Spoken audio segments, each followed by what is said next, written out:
दोस्तों नमस्कार। 7वें चरण का चुनाव 1 जून को होना है और उससे पहले 30 मई को शाम 5 बजे के बाद प्रचार कार्य जो है वो बंद हो चुका है। प्रचार अभियान जब बंद हुआ उसके बाद राहुल गांधी जी ने एक मैसेज रिलीज़ किया अपने तमाम सोशल मीडिया हैंडल के माध्यम से, ट्विटर के माध्यम से और भी अपने सोशल मीडिया प्लेटफॉर्म पे उन्होंने एक मैसेज रिलीज़ किया इस देश की जनता के नाम और साथ ही कांग्रेस पार्टी के जो वर्कर्स हैं उनके नाम। उस मैसेज में उन्होंने सभी लोगों को सबसे पहले तो धन्यवाद दिया है, देश के जनता को भी धन्यवाद दिया है, कांग्रेस पार्टी की जो कार्यकर्ता हैं उनको भी धन्यवाद दिया है और इंडिया अलायंस के जितने भी तमाम कार्यकर्ता हैं उन सभी लोगों को धन्यवाद दिया है और साथ ही साथ सभी लोगों को, इंडिया अलायंस के सभी कार्यकर्ताओं को और प्लस सभी समर्थकों को एक सलाह भी दिया है कि आपको क्या करना है।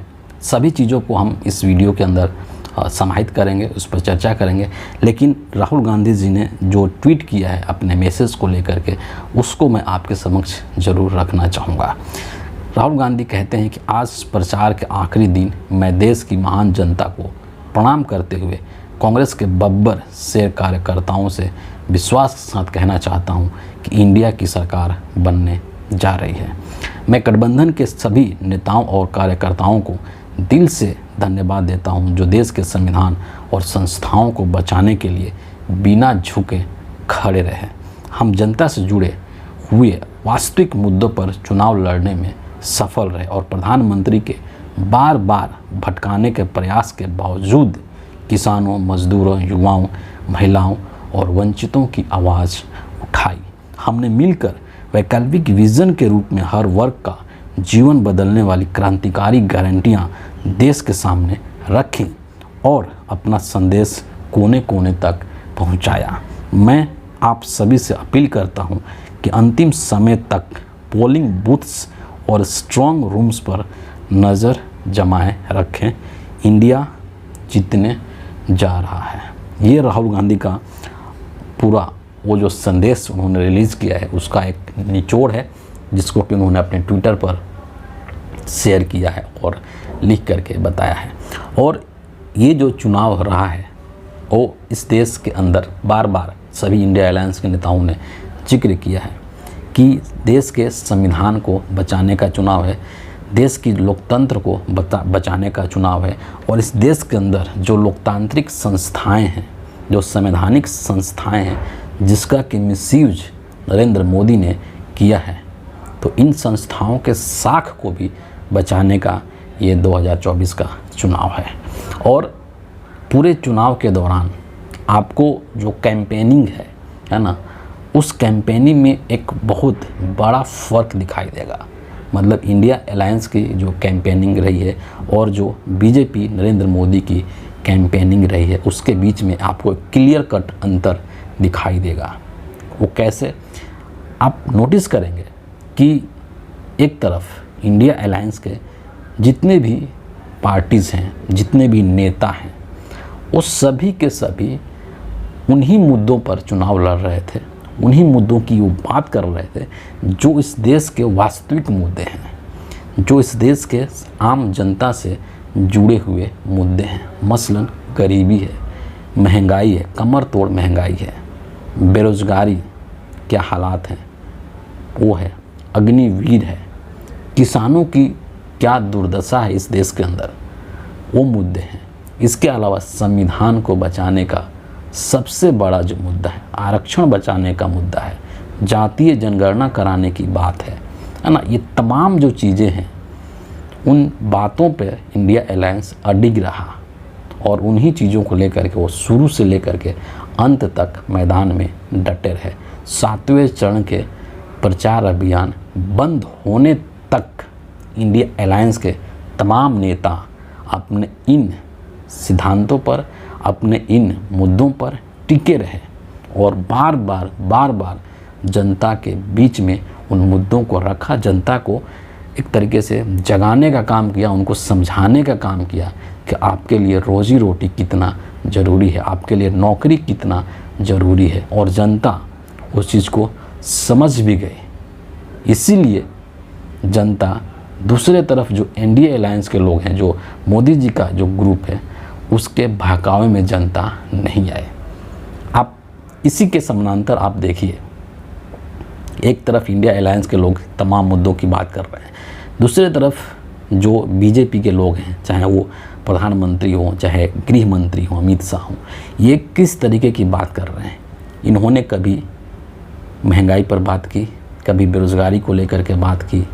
इनके पास कोई उपाय नहीं था कि कैसे हम बेरोज़गारी कम करेंगे। जो लोगों की आर्थिक दशा, आर्थिक हालत ख़राब हो रही है, उसको कैसे हम दुरुस्त करेंगे, नरेंद्र मोदी ने और अमित शाह ने कभी इस चीज़ को लेकर के बात नहीं किया। क्या बात किया कि ये लोग जन्माष्टमी में लाइट काट देते हैं तो ईद बकरीद में लाइट दे देते हैं। क्या बात किया, मंगलसूत्र तुम्हारा चुरा करके ले जाएंगे, तुम्हारा गाय भैंस छीन लेंगे, तुम्हारा जो नल का टोटी है उसको कांग्रेस पार्टी लेकर के चली जाएगी। मुजरा कर रहे हैं मुस्लिम लीग, तमाम तरह की अनर्गल चीज़ें जिसका कि लोगों के जीवन से कोई संबंध नहीं है।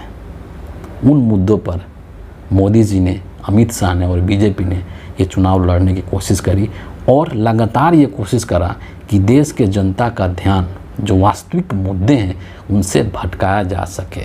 लेकिन देश की जनता इतनी जागरूक हो चुकी है कि वो इनके भटकावे में नहीं आई और वो इंडिया अलायंस के द्वारा उठाए गए जो मुद्दे हैं उससे उस पर वो टिकी रही जनता।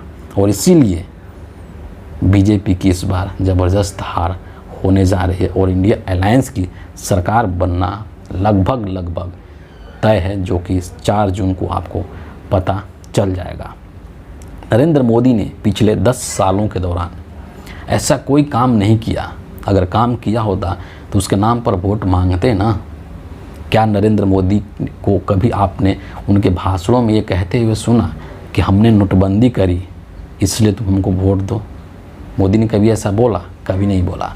क्या मोदी ने कभी ऐसा बोला कि हमने इस देश में जीएसटी लागू किया इसलिए तुम लोग मुझे वोट दो? कभी नहीं बोला। क्या मोदी ने ये बोला कि हमने उज्ज्वला योजना लाया इसलिए तुम मुझे वोट दो? कभी नहीं बोला। क्योंकि मोदी को पता है कि ये सब चीज़ें सुपर डुपर फ्लॉप हो चुकी हैं। अगर मोदी ये बोलते हैं कि हमने इस देश की महिलाओं को गैस सिलेंडर बांटे हैं तो अगले ही पल सवाल खड़ा होगा कि आपने सिलेंडर तो बांट दिया, लेकिन गैस का दाम जिस तरीके से आपने 7वें आसमान पर पहुंचाया है, वो खाली सिलेंडर घर के कोने में इमी पड़ा हुआ है। इन मुद्दों पर नरेंद्र मोदी और बीजेपी ने कभी बात नहीं की क्योंकि उनके पास कुछ था ही नहीं। 10 साल में उन्होंने कुछ ऐसा किया ही नहीं जिसके आधार पर वो वोट मांग सके। और इसीलिए उन्होंने पूरे चुनाव के दौरान पहले चरण से लेकर के और इस 7वें चरण के प्रचार बंद होने तक सिर्फ और सिर्फ अनर्गल बातें कही। चाहे वो रैली हो, चाहे रोड शो हो, जनसभा हो, और चाहे प्रधानमंत्री ने जो थोक के भाव से जो इंटरव्यूज़ दिए हैं गोदी मीडिया के न्यूज़ चैनल्स को, उन इंटरव्यूज़ में भी नरेंद्र मोदी ने वही वाहियात और अनर्गल बातें कही है जिससे कि देश की जनता का ध्यान भटकाया जा सके। लेकिन अपने इस मंशा में मोदी जी को सफलता नहीं मिली है। ये जो संदेश राहुल गांधी ने इस देश के लोगों के लिए जारी किया है उसमें उन्होंने तमाम चीज़ों का जिक्र किया है। एक जो आखिरी बात उन्होंने कही है वो बहुत ही इम्पॉर्टेंट है और बहुत ज़रूरी है। ये जो चुनाव है ना, अक्सर जो बड़े बड़े पॉलिटिकल एनालिस्ट हैं, जो बड़े बड़े राजनीतिक पंडित हैं, उन्होंने भी ये चीज़ कहा है कि ये जो 2024 का चुनाव है वो चुनाव जनता लड़ रही है। तो जब ये चुनाव जनता लड़ रही है और जनता के मुद्दे पर ये चुनाव लड़ा जा रहा है तो जनता की भी यही जिम्मेदारी है कि वो अपने जनमत की सुरक्षा करे।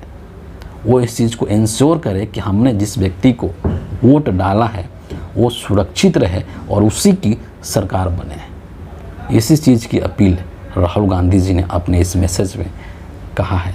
इन्होंने कहा है कि आपने पूरा मेहनत किया, जी जान लगा दिया है और अब बस लास्ट कुछ वक्त बचे हैं जिसमें कि आपको पूरी तरीके से चौकन्ना रहना है। जो पोलिंग बूथ से जो 7वें चरण का चुनाव होगा पोलिंग बूथ्स होगा वहाँ पर आपको चौकन्ना रहना है। जो स्ट्रॉन्ग रूम है जहाँ पर मशीनें रखी जाती हैं ईवीएम की, उसकी आपको निगरानी करना है, चौकन्ना रहना है वहाँ पर, और प्रॉपर उस पर ध्यान रखना है। जब काउंटिंग होगी उस वक्त भी आपको एकदम पैनी नज़र बना करके रखनी है। ये सब चीज़ें क्यों कह रहे हैं राहुल गांधी? वो इसलिए कह रहे हैं कि 2024 में नरेंद्र मोदी चुनाव जीतने के लिए किसी भी हद तक जा कर के गड़बड़ी करवा सकते हैं, किसी भी लेवल पर करवा सकते हैं, क्योंकि वो येन केन प्रकारेण चुनाव जीतना चाहते हैं, सत्ता में आना चाहते हैं और गद्दी पर बैठना चाहते हैं। इसलिए राहुल गांधी ने अपने सभी लोगों को, कांग्रेस पार्टी के कार्यकर्ताओं को, इंडिया अलायंस के कार्यकर्ताओं को, देश के जनता को जिन्होंने कि इंडिया अलायंस पर भरोसा किया है, उन सभी से राहुल गांधी ने अपील किया है कि आपको अपने मत की सुरक्षा भी करनी होगी लास्ट मोमेंट तक। और 1 जून को इंडिया अलायंस की जो बैठक रखी गई है नई दिल्ली के अंदर, उसमें भी इस चीज़ को लेकर के एक बहुत गहरी तरीके से, एक बहुत डीप एनालिसिस होगा, विश्लेषण किया जाएगा और समझा जाएगा कि हमें क्या क्या चीज़ें करनी है, ताकि नरेंद्र मोदी जो है जनता के मत का जो जनमत है उसकी चोरी नहीं कर सके। जो जनता का जो मैंडेट है उसको नरेंद्र मोदी चोरी नहीं कर सके, ये इंश्योर करने के लिए तमाम तरीके के जो भी तरीके हैं उसको अपनाने की कोशिश की जाएगी और ग्राउंड लेवल तक कोशिश की जाएगी, ताकि नरेंद्र मोदी किसी भी लेवल पर और किसी भी तरीके से गड़बड़ी नहीं कर सकें। तो बस आज के इस वीडियो के लिए इतना ही है। आप सभी का बहुत बहुत धन्यवाद।